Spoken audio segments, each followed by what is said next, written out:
ಕರ್ತನ ಪವಿತ್ರವುಳ್ಳ ನಾಮಕ್ಕೆ ಸ್ತೋತ್ರ ಉಂಟಾಗಲಿ. ಈ ಸಮಯದಲ್ಲಿ ತಮ್ಮೆಲ್ಲರಿಗೂ ಕೂಡ ಕ್ರಿಸ್ತನ ನಾಮದಲ್ಲಿ ವಂದಿಸುವನಾಗಿದ್ದೇನೆ. ಇವತ್ತಿನ ಸಂದೇಶಕ್ಕಾಗಿ ಆರಿಸಿಕೊಂಡಂತ ಸತ್ಯವೇದ ಭಾಗವು ಆದಿಕಾಂಡ 32ನೇ ಅಧ್ಯಾಯ ವಚನ 22-23. ಆ ರಾತ್ರಿ ಅವನು ತನ್ನ 2 ಹೆಂಡರನ್ನು 2 ದಾಸಿಯರನ್ನು 11 ಮಂದಿ ಮಕ್ಕಳನ್ನು ಕರೆದುಕೊಂಡು ಯಬ್ಬೋಕ್ ಹೊಳೆಯನ್ನು ದಾಟುವ ಸ್ಥಳದಲ್ಲಿ ದಾಟಿದನು. ಅವರನ್ನು ತನ್ನ ಆಸ್ತಿ ಎಲ್ಲವನ್ನ ದಾಟಿಸಿದ ಮೇಲೆ ಯಾಕೋಬನು ವಂಚಿಗನಾಗಿ ಹಿಂದೆ ನಿಂತಿದ್ದನು ಎಂಬುದಾಗಿ. ಈ ಒಂದು ವಾಕ್ಯ ಓದುವಾಗಲೇ ನಿಮ್ಗೆ ಅರ್ಥವಾಗಿರ್ತದೆ ಇದು ಯಾಕೋಬನ ಒಂದು ಕಥೆ ಎಂಬುದಾಗಿ. ಆದರೆ ಆ ಯಾಕೋಬನ ಜೀವಿತದಿಂದ ಇವತ್ತು ಒಂದೇ ಅಂಶದ ಮೇಲೆ ನಾವು ಧ್ಯಾನ ಮಾಡಲಿಕ್ಕಿದ್ದೇವೆ. ಅನೇಕ ಅಂಶಗಳು ಅಲ್ಲಿವೆ, ಆದರೆ ಇವತ್ತು ಆರಿಸಿಕೊಂಡಿರುವಂತಹ ಒಂದು ಅಂಶ ಆತನ ಮೋಸದ ಜೀವಿತ. ಮೊದಲನೇದಾಗಿ ಆತನು ತನ್ನ ತಂದೆಗೆ ಇಸಾಕನ್ಗೆ ಮೋಸ ಮಾಡ್ತಾನೆ. ಎರಡನೇದಾಗಿ ತನ್ನ ಸಹೋದರನಿಗೆ ಏಸಾವನ್ಗೆ ಮೋಸ ಮಾಡ್ತಾನೆ. ಮೂರನೇದಾಗಿ ತನ್ನ ಮಾವ ಲಾಬಾನನಿಗೆ ಮೋಸ ಮಾಡ್ತಾನೆ. ಈ ಮೋಸ ಮಾಡಿದ್ದರ ನಿಮಿತ್ತವಾಗಿ ಈ ಯಾಕೋಬನು ಚಿಂತೆ, ಕಳವಳ, ದುಃಖ, ಭಯದಿಂದ ಅವನು ಕೂಡಿರ್ತಾನೆ. ಹಾಗಾದ್ರೆ ಆ ಒಂದು ಚಿಂತೆ, ದುಃಖ, ಭಯ ಅವನನ್ನ ಸಮಾಧಾನವಾಗಿರ್ಲಿಕ್ಕೆ ಬಿಡ್ಲಿಲ್ಲ. ಒಂದು ದಿನ ಅನೇಕ ಜನರು ಬಂದು ಆತನಿಗೆ ಹೇಳ್ತಾರೆ, ನಿನ್ನ ಸಹೋದರನು ನಿನ್ನನ್ನು ಭೇಟಿಯಾಗ್ಲಿಕ್ಕಿದ್ದಾನೆ ಎಂಬುದಾಗಿ ಹೇಳಿದಾಗ ಯಾಕೋಬನು ದೇವರಿಗೆ ಪ್ರಾರ್ಥನೆ ಮಾಡ್ತಾನೆ, ದೇವರೇ ನನ್ನ ಸಹೋದರನಿಂದ ನನ್ನನ್ನ ನನ್ನ ಕುಟುಂಬವನ್ನ ತಪ್ಪಿಸಿ ಕಾಪಾಡು ಎಂಬುದಾಗಿ. ಆ ಪ್ರಾರ್ಥನೆ ಯಾಕೋಬನು ಮಾಡಿದ್ದು ಯಾವಾಗ ಅಂತ ಹೇಳಿದ್ರೆ, ಅವನ ಸಹೋದರನಿಗೆ ಮೋಸ ಮಾಡಿ 20 ವರ್ಷಗಳ ನಂತರ ಅವನು ಪ್ರಾರ್ಥನೆ ಮಾಡ್ತಾನೆ. ಹಾಗಾದ್ರೆ ಅಲ್ಲಿವರೆಗೆ ಅವನು ಪ್ರಾರ್ಥನೆ ಮಾಡಲಿಲ್ವಾ ಎಂಬುದಾಗಿ ನೀವು ಕೇಳಬಹುದು. ಖಂಡಿತವಾಗಿ ಆ ಎಲ್ಲಾ ವರ್ಷಗಳಲ್ಲಿ ಈ ಯಾಕೋಬನು ಮೋಸ ಮಾಡುವುದರಲ್ಲಿ ಅವನು ತನ್ನ ದಿನಗಳನ್ನ, ವರ್ಷಗಳನ್ನ ಕಳೆದ. ಆ ಒಂದು ವರ್ಷಗಳೆಲ್ಲ ಅವನು ಮೋಸ ಮಾಡಿ ಸಂಪಾದನೆ ಮಾಡಿಕೊಂಡ, ಅನ್ಯಾಯ ಮಾಡಿದ. ಯಾರಿಗೂ ಗೊತ್ತಾಗದ ರೀತಿಯಲ್ಲಿ ಆಸ್ತಿ ಅಂತಸ್ತನ್ನ, ಬೆಳ್ಳಿ ಬಂಗಾರವನ್ನ, ಪಶುಗಳನ್ನ ಅವನು ಕೂಡಿಸಿಕೊಂಡಿದ್ದ. ಆದರೆ ಚಿಂತೆ, ದುಃಖ, ಕಳವಳ ಅವನನ್ನ ಅಂಟಿಕೊಂಡಿದ್ದು. ಈ ಒಂದು ವಾಕ್ಯದಿಂದ, ಘಟನೆಯಿಂದ ನಾವೇನೇನು ತಿಳ್ಕೊಳ್ತೇವೆ? ಪ್ರತಿಯೊಬ್ಬ ವ್ಯಕ್ತಿಯು ಒಂದು ವೇಳೆ ಅವನು ಮೋಸತನದಿಂದ ಸಂಪಾದಿಸಿ ಅನ್ಯಾಯ ಮಾರ್ಗವಾಗಿ ಯಾರಿಗೂ ಗೊತ್ತಾಗೋದೇ ಇಲ್ಲ ಎನ್ನುವ ರೀತಿಯಲ್ಲಿ ಅವನು ಸಂಪಾದಿಸಿಕೊಂಡು ಅನ್ಯಾಯವಾಗಿ ಜೀವಿಸುವುದಾದರೆ ಖಂಡಿತವಾಗಿ ಮನುಷ್ಯರಿಗೆ ಗೊತ್ತಾಗ್ಲಿಕ್ಕಿಲ್ಲ. ಆದರೆ ನನ್ನನ್ನ ನಿನ್ನನ್ನ ಉಂಟು ಮಾಡಿದ ದೇವರ ದೃಷ್ಟಿಯಿಂದ ತಪ್ಪಿಸಿಕೊಳ್ಳಿಕ್ಕೆ ಸಾಧ್ಯವೇ ಇಲ್ಲ. ಒಂದು ದಿನ ಯಾಕೋಬನು ಒಂಟಿಯಾಗಿ ಉಳಿದನು ಎಂಬುದಾಗಿ ನೋಡ್ತೇವೆ. ಆ ಯಬ್ಬೋಕ್ ಅನ್ನುವಂತ ಹೊಳೆಯ ಹತ್ತಿರ ತನ್ನ ಕುಟುಂಬವನ್ನ, ತನ್ನ ಆಸ್ತಿಯನ್ನೆಲ್ಲ ಕಳಿಸಿದ ಮೇಲೆ ಒಬ್ಬಂಟಿಗನಾಗಿ ಉಳಿದನು. ಇವತ್ತು ನೀವು ಪಟ್ಟಣದಲ್ಲಿ ವಾಸ ಮಾಡ್ತಾ ಇರ್ಬೋದು, ದೊಡ್ಡ ಕುಟುಂಬದಲ್ಲಿ ವಾಸ ಮಾಡ್ತಾ ಇರ್ಬೋದು, ನಿಮ್ಮ ಸುತ್ತಲೂ 100 ಜನ ಇರ್ಬೋದು. ಆದರೆ ಒಬ್ಬಂಟಿಗನಾಗಿ ಇರುವಂತ ಒಂದು ಅನುಭವ ನಿನ್ನ ಜೀವನದಲ್ಲಿ ಬರ್ತದೆ. ಕಾರಣ ನಿನ್ನ ಮೋಸ, ನಿನ್ನ ಅನ್ಯಾಯ, ನಿನ್ನ ಅಕ್ರಮಗಳು ನಿನ್ನನ್ನ ಒಂಟಿಯನ್ನಾಗಿ ಮಾಡ್ತವೆ. ಅದಕ್ಕಾಗಿ ಯಾಕೋಬನು ಆ ಹೊಳೆಯ ಆ ದಡದಲ್ಲಿ ಅವನ ಮಾತುಗಳಲ್ಲಿ ಬದಲಾವಣೆಯನ್ನು ನೋಡ್ತೇವೆ. ನಿನ್ನ ಸೇವಕನಾದ ಯಾಕೋಬನು ಬರ್ತಾನೆಂಬುದಾಗಿ ಹೇಳ್ರಿ, ಇಗೋ ತನ್ನ ಪ್ರಭುಗಳಾದ ನಿಮಗೆ ಇವುಗಳನ್ನ ಕಾಣಿಕೆಯಾಗಿ ಕೊಟ್ಟಿದ್ದೇನೆ ಎಂಬುದಾಗಿ ಹೇಳ್ರಿ. ಹೀಗೆ ಯಾಕೋಬನಲ್ಲಿ ಬದಲಾವಣೆಯನ್ನ ಕಾಣ್ತೇವೆ. ಪ್ರಿಯರೇ, ನೀವು ಒಬ್ಬಂಟಿಗರಾಗಿ ಏಕಾಂತವಾಗಿ ಸ್ವಲ್ಪ ಹೊತ್ತು ಮೊಳಕಾಲೂರಿ ದೇವರಲ್ಲಿ ನೀವು ಕೇಳಿಕೊಳ್ಳ್ರಿ. ಯಾವ ತಪ್ಪನ್ನ ನಾವು ಮಾಡ್ತಾ ಇದ್ದೇವೆ, ಯಾವ ರೀತಿಯಲ್ಲಿ ದೇವರ ವಾಕ್ಯಕ್ಕೆ ಅವಿಧೇಯರಾಗಿ ಜೀವಿಸ್ತಾ ಇದ್ದೇವೆ ಎಂಬುದಾಗಿ ನೀವು ಹೇಳ್ಬಹುದು. ಅಯ್ಯೋ, ನಮ್ಗಿಷ್ಟು ವಯಸ್ಸಾಗಿದೆ, ನಾವು ಯಾವ ತಪ್ಪು ಮಾಡ್ತಾ ಇಲ್ಲ ಎಂಬುದಾಗಿ. ದೇವರ ವಾಕ್ಯ ಹೇಳ್ತದೆ, ಒಳ್ಳೆಯವನು ಇಲ್ಲ, ಒಬ್ಬನಾದರೂ ಇಲ್ಲ ಎಂಬುದಾಗಿ. ಎಲ್ಲರೂ ಪಾಪ ಮಾಡಿ ದೇವರ ಮಹಿಮೆಯನ್ನ ಹೊಂದದೆ ಹೋಗಿದ್ದಾರೆ. ಅದಕ್ಕಾಗಿ ಪ್ರಿಯರೇ, ನಮ್ಮ ಅವಿಧೇಯತೆ, ನಮ್ಮ ತಪ್ಪುಗಳನ್ನ ತಿಳಿಸುವುದಕ್ಕೋಸ್ಕರ ಪವಿತ್ರಾತ್ಮನನ್ನ ನಾವು ಕೇಳಿಕೊಳ್ಳಬೇಕಾಗಿದೆ. ಆ ಯಾಕೋಬನು ಆ ಯಬ್ಬೋಕ್ ದಡದಲ್ಲಿ ದೇವರೊಂದಿಗೆ ಹೋರಾಡಿದನು ಎಂಬುದಾಗಿ ನಾವು ನೋಡುತ್ತೇವೆ. ಹಾಗಾದ್ರೆ ನಿಜವಾಗಲೂ ಹೋರಾಡಿದನ?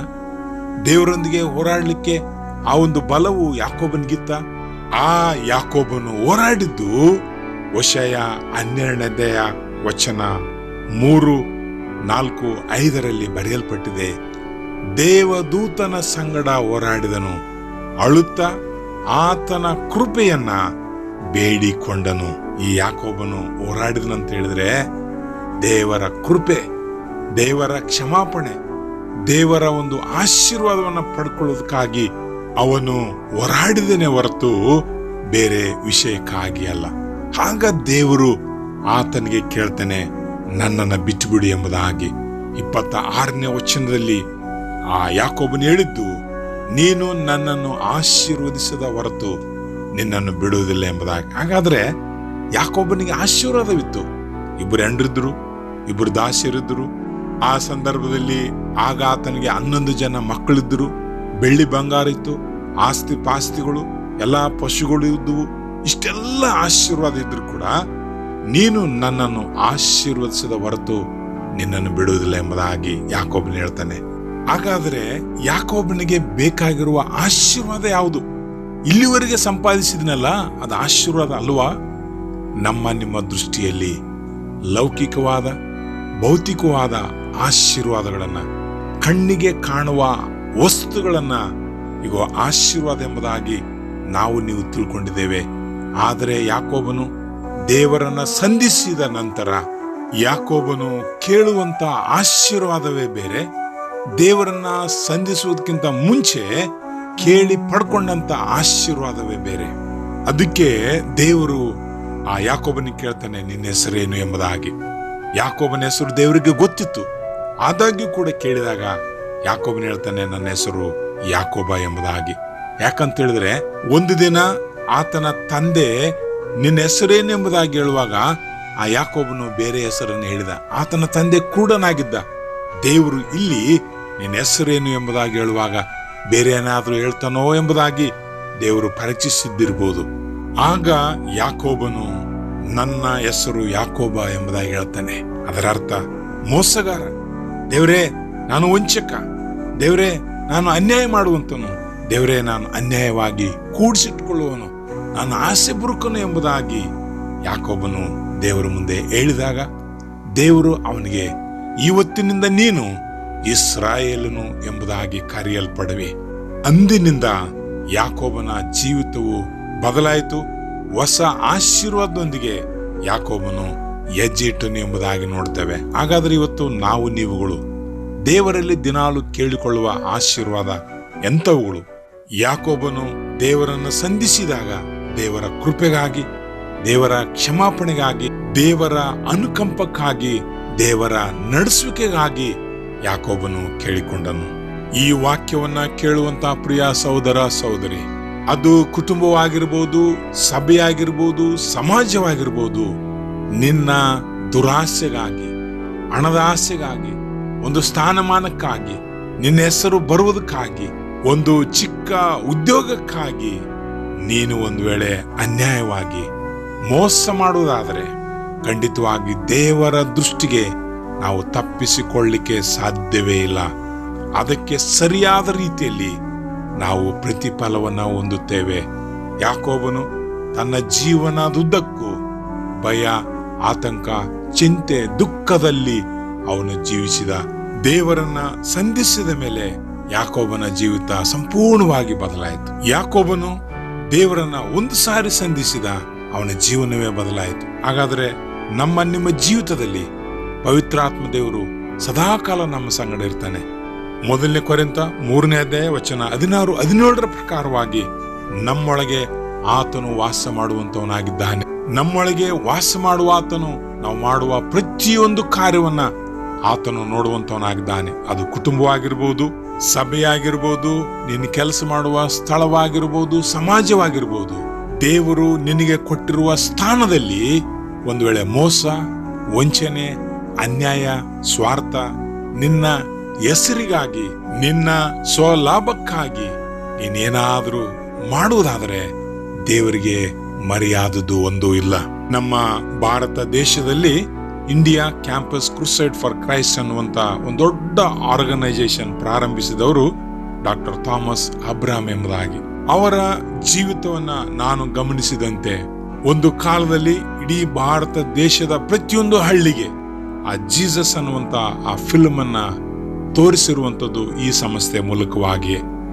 ಇವತ್ತಿನ ದಿನಗಳಲ್ಲಿ ಸಾವಿರಾರು ಕೋಟಿ ಆಸ್ತಿ ಇರುವಂತ ಈ ಸಂಸ್ಥೆ, ಅದರ ಸ್ಥಾಪಕರು ತನ್ನ ಕೊನೆ ಉಸಿರಿರುವ ತನಕ ಆತನಿಗೆ ಸ್ವಂತ ಮನೆಯಾಗಲಿ ಸ್ವಂತ ಕಾರಾಗಲಿ ಇರಲೇ ಇಲ್ಲ.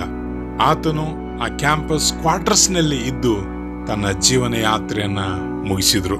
ಅವರ ಒಂದು ಮಾದರಿಯ ಜೀವಿತ ನಮಗೆ ಎಷ್ಟೋ ಸ್ಫೂರ್ತಿಯನ್ನ ನೀಡಿತು. ಇವತ್ತಿನ ವಾಕ್ಯ, ಇವತ್ತಿನ ಉದಾಹರಣೆ ನಿಮ್ಮ ಜೀವಿತಗಳನ್ನ ಬದಲಾಯಿಸಲಿ ಪ್ರಾರ್ಥಿಸುವ. ನಮ್ಮನ್ನ ಪ್ರೀತಿ ಮಾಡುವಂತ ತಂದೆಯಾದ ದೇವರೇ, ನಿನ್ನ ವಾಕ್ಯದ ಪ್ರಕಾರವಾಗಿ ನಾವು ಬದಲಾಗಲಿಕ್ಕಾಗುವಂತೆ ಸಹಾಯ ಮಾಡು. ಯೇಸುವಿನ ನಾಮದಲ್ಲಿ ಪ್ರಾರ್ಥಿಸ್ತೇವೆ ತಂದೆಯೇ, ಆಮೆನ್.